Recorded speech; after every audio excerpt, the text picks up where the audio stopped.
Recording is on. Okay, there we go. So, I guess you could start by introducing yourself.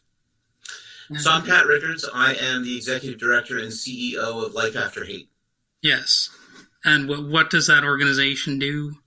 So Life After Hate is an organization that's committed to helping individuals who have been part of violent right-wing extremism actually exit the movement, disengage from their past lives, and hopefully lead productive, positive lives after that. All right. And so I've got a few talking points here to get into because, today's a big day. You've got the whole January 6th thing, seeking a subpoena from Trump and all that kind of stuff. And later on today, there's the debate between Gretchen Whitmer and Tudor Dixon, which I will most likely be watching tonight. And I kind of want to talk about what's going on in Michigan because specifically there's this guy named Justin Watkins who was affiliated with a group called The Base, and he was arrested in October of 2020 for stalking a rival podcaster. And he said he wanted to create a white nationalist ethno-state in the UP of Michigan, which is actually where I live. So I'm wondering if you know anything about that and if you could maybe provide any insight into that. Well, I think we see this more and more, particularly over the last 5 or 6 years. I think there's no question that there's a lot of hate in our society. Yes. I think the last few years have allowed us to be very public about it. In fact, people like what you're experiencing in the Upper Peninsula who are willing to be out there publicly and talk about it, not just share things. I think we've seen that. You go back to old AOL chat rooms when people used to share information. Now it's much easier to do it online. But I think we're seeing more and more where people are willing to act on it. Yeah. I think the activities that we're seeing now, the ones that you mentioned, just demonstrate that. This is no longer just trying to find like-minded folks where you can share links. And attaboys and those sorts of things. Is now we're seeing people that are taking it upon themselves to really act on this. And I would say it's no longer an abstract thing. It's no longer just something like, wouldn't it be, crazy if this happened or something like that. No, I think you see that. I mean, you see the threats against Governor Whitmer. We saw that in 2020. You saw people who are now willing to take their thoughts, their ideals, their beliefs, and act on them in ways that we never would have considered before. So what do you say to those who are like, oh, that threat was fake and it was actually the FBI who staged the entire thing? Because I hear that talking point quite a lot. Like in any type of incidents like this, everything's the FBI, everything is Antifa somehow. And what's funny to me is that, on the one hand, they dismiss Antifa as being like weak and powerless and just a total non-threat, but then they're acting like, oh, Antifa's in control of the entire world. So I'm wondering what your thoughts are on that. It's a fascinating question. I think we, Life After Hate, we focus mostly on right-wing extremism, far-right extremism. And do so because so much of the violent far right, you're talking about actions that are attacking individuals, attacking people, threatening people. Yeah. And what you see, for the most part, I know there are exceptions, is Antifa is largely going after institutions and places. They're going after criminal institutions. They're not going after those individuals. But I think it's very easy now to believe that there are all of these grand conspiracies, and that just as the government faked the landing on the moon, all of this is fake in order to generate whatever they're working for. Well, I couldn't even interrupt, but I am reminded of that Martin Gugino incident of the guy who got pushed by that cop in Buffalo, New York. Donald Trump was claiming that he faked his own head injury, and that was a president of the United States saying that. That's not just some weirdo in a bar or something like that. So, I think that's right. Yeah, whether you're the president of the United States or you're the guy at the bar, Yeah. We all like to use situations and activities to benefit ourselves. Yeah. And we all see it through our own lens. And I think recent years have shown us that you don't need any fact or any proof to believe something anymore. Yeah. So the base, that neo-Nazi group, had hoped to install their own chief of police so they wouldn't face any law enforcement pushback, according to this article I've looked at. And what are your thoughts on that? Well, I think that becomes one of those pieces that we know there becomes some truth to this. You can look at the significant numbers of people that will say that there are members of the violent far right who are part of law enforcement. We can look at even those individuals who come to life after hate, where they want to exit the movement. That this is they joined the violent far right when they were active members of the military. That's where they learned a lot of this. So it's one of the. I think we all know that if you want to control something, you go to those positions of power, and so it makes perfect sense that if you're looking to lead an uprising, you go after the police, and that's how third world dictatorships get started: is the military and the police overthrow. And I think a lot of prisons are huge factors in radicalizing people in this way, because I've often heard it said that if you are put in a prison, you pretty much have to join a gang. That's the impression that I've been given. So what are your thoughts on that? Well, I think it's an interesting thing. When I look at those that we counsel, you have a lot of individuals who have been incarcerated for violent hate crimes. And if you think about it, how in the world do you disengage? How do you de-radicalize while you are in prison? Yeah. If anything, it further feeds those beliefs, because you're talking about a system, as you mentioned, with gangs and with different fronts that you're having to address. I don't know. I think there are always going to be some that if they're in prison for those nonviolent crimes, they have to join the gang for survival. Absolutely. But the simple fact is, at least in our prison systems, there is no desire to disengage and de-radicalize individuals. There's no desire to rehabilitate those individuals and change the way of thinking. That's the work that comes after they leave prison, because you're not going to find it in jail. Yeah. So, I've heard that about ISIS too. And of course, I'm going to continue with this whole thing about the UP. So I've personally peeled some Patriot Front stickers off of a lamppost near the Portage Lake lift bridge, which I live right next to.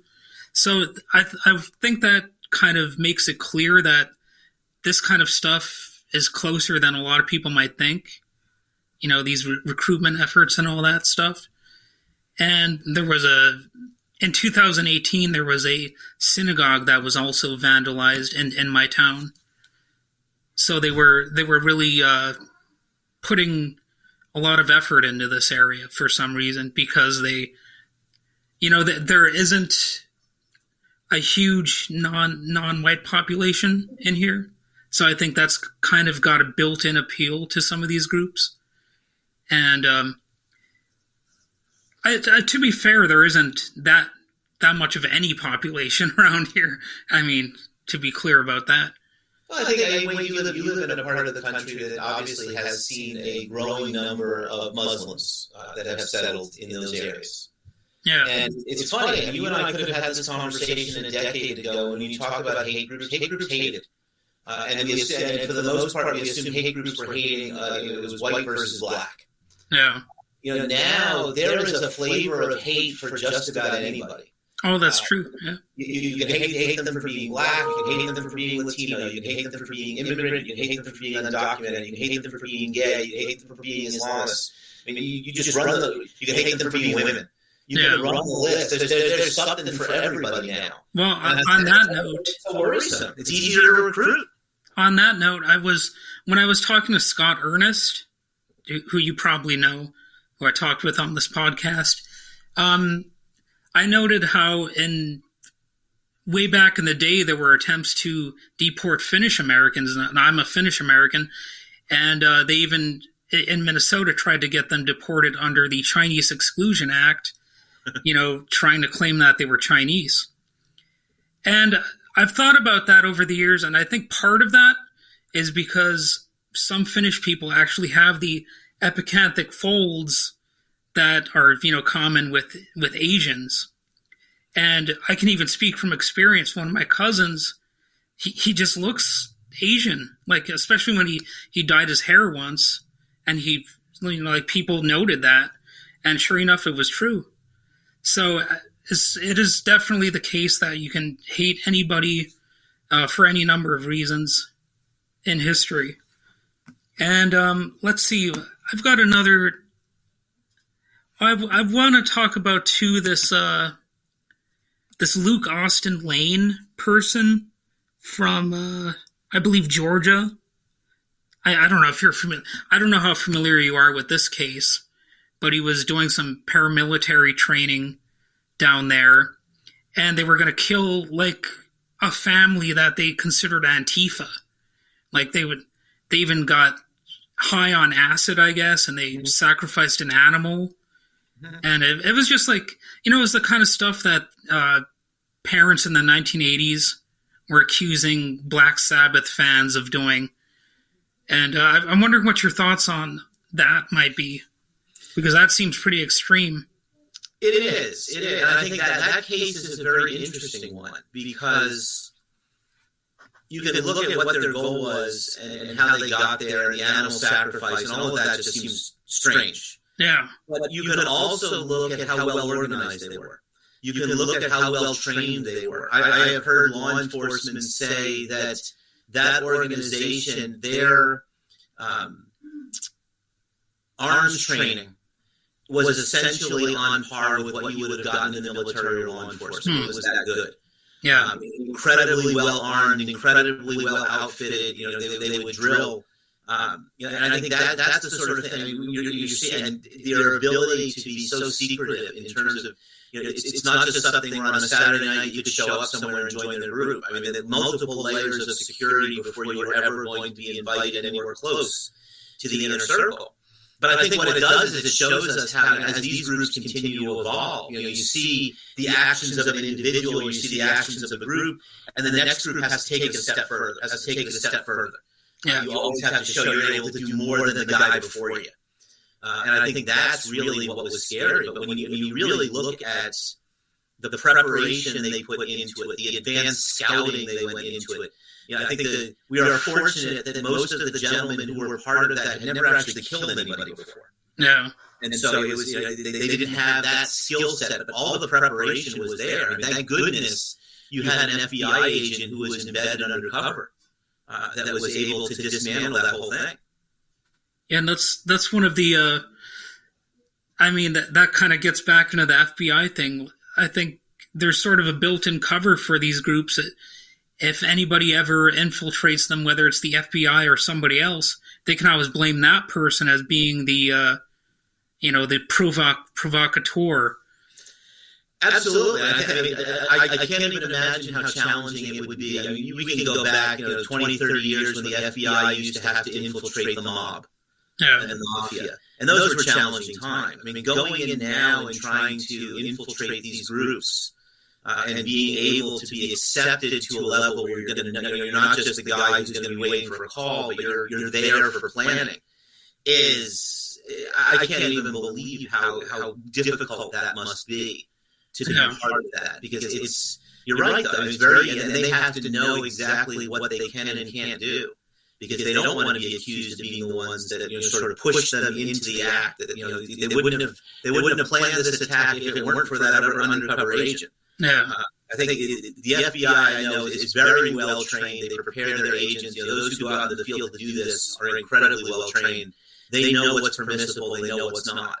But even the very basics. I mean, any of us, if we're on the job, you can't drink, right? Unless you're maybe a bartender. Yeah. I mean, how do you go undercover and infiltrate these groups if you're not going to drink? How do you find that balance where you're still have your wits, but you got to be part of them? I will say, the infiltration stuff, it becomes funny. I mean, you see individuals who want to get their cred, they want, whether they're trying to join other social media groups because they've been kicked off of other things, or they're trying to join these individual organizations. You're trying to get on the Gab, for instance, and have yourself accepted. The easiest way to do it is you show that you've been kicked off of Twitter, you've been kicked off of Facebook because of the things you've said, the things you've done. And that starts buying you some of that same credibility that everybody wants. Yeah.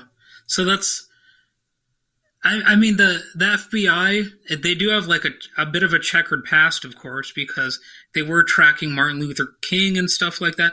I even heard that they were tracking Aretha Franklin for some reason.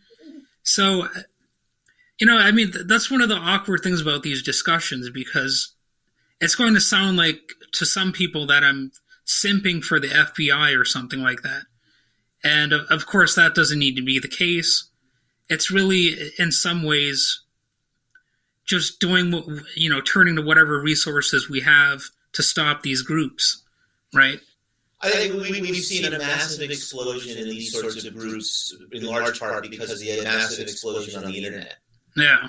And so, I mean, first of all, law enforcement can't be everywhere. But I think I would say we're better off if they're able to focus some of their resources on infiltrating these groups to make sure that some of these things don't happen. I mean, we all as a nation, we worry when these activities happen. We don't even want to think about how many things have not occurred because the FBI gained information. Somebody said something that a loved one was up to. They had undercovers involved. I would bet we would all be startled to hear the things that didn't happen because somebody was there. That's true. Yeah. So, let's see. I don't know if I really have that much more to ask you. So I guess if you want to just say, more about what your group is up to, sure, and, any recent news that is of interest. No, I appreciate it. Yeah, it's the work that our group, we've been doing this for 11 years. And Life After Hate was actually founded by former members of the violent far right who decided they needed to get out. And they originally, it was peer-to-peer counseling. Somebody who's literally walked in their Doc Martens, they can help somebody who wants to leave. And over the years, over the last decade or so, it's really evolved. We're now, we have to provide trained medical professionals. We have to provide psychologists, social workers, as well as those peer mentors to help those who want to exit the life. Because what you often see, whether it's the individual or it's a family member, they realize that the behaviors just can't continue. And so for a lot of people, it's because they've hit rock bottom. They've just got out of prison. Their wife is threatening to leave them with the kids. They can't find a job. And they need to make some sort of change. For others, it's that recognition that all of the things they base their life on, all of that hate is unfounded. Yeah. Where all of a sudden you realize that you don't know a single person of color who's been stealing government benefits from you. You don't know of a single undocumented immigrant who's taken a job from a family member. Yeah. All of those things you thought you believed, you start questioning. And that's the work that we do.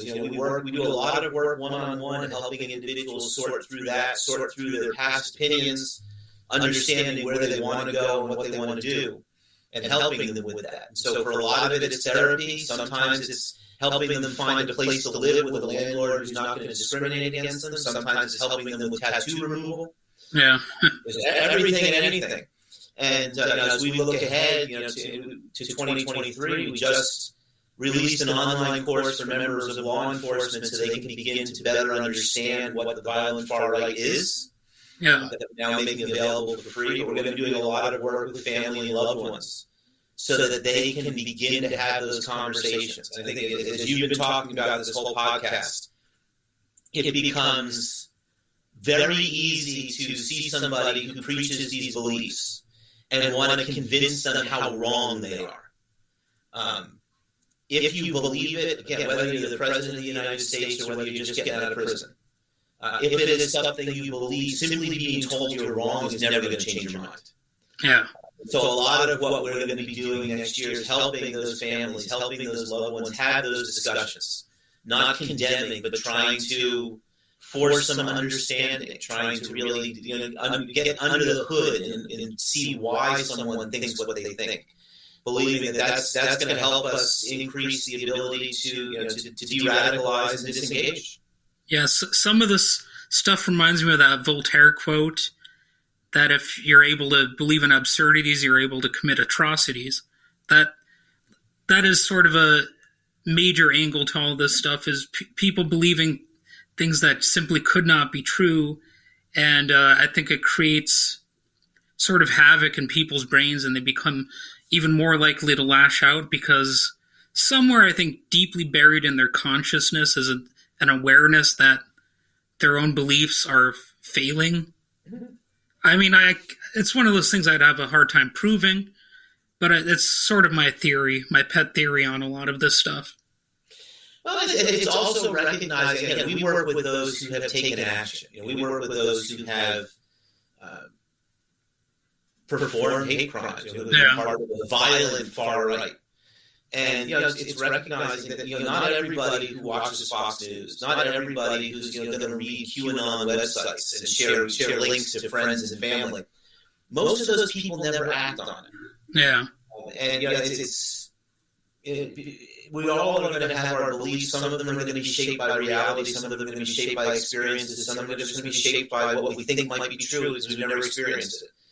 And for us, it's understanding the important work is really intervening with those who are trying to take action. Yeah, I think a lot of really simple beliefs that are pretty common, among the right wingers are sort of like a pathway into some of this. Like, I don't know how many times I've had them tell me that all liberals and leftists are lazy. Even though I've been working class my whole life, or my whole adult life, and most liberals and leftists I know actually have jobs and are consistently gainfully employed. I mean, how do you debunk these claims when they're so easily debunkable, yet people believe them so readily? I think that is the challenge. That's what we're going to work with family and friends, because if you try to strongly debunk it, all you can do is force people further down the rabbit holes. Yeah. But it's the same. I mean, we all like to have this image that if you're a member of the violent far right, you're wearing Doc Marten boots, you've got a shaved head, you look the part from the movies. And now we know you're just as likely to be wearing a suit and tie to work as you are to be wearing boots. Yeah. And we make those assumptions and realize that as you look at some of these actions, you see how these violent far right groups are organized. You realize there are people who wear suits and ties to work every day that help raise money for it, that help recruit new members, that do all sorts of things. This is not just gangs of folks with shaved heads stomping people in the streets of major cities anymore. Yeah. Well, I guess that's really all I have to talk about here for now, and I'd like to thank you for being a guest on this little podcast. I can't really say it's like a huge podcast or anything like that. I get more like tens of views than hundreds or thousands or millions, but I'm working on it. It's a work in progress. I appreciate the opportunity, and hopefully we can talk again soon. All right. Well, thanks. Have a good one. You too, Wade. Yeah. Bye.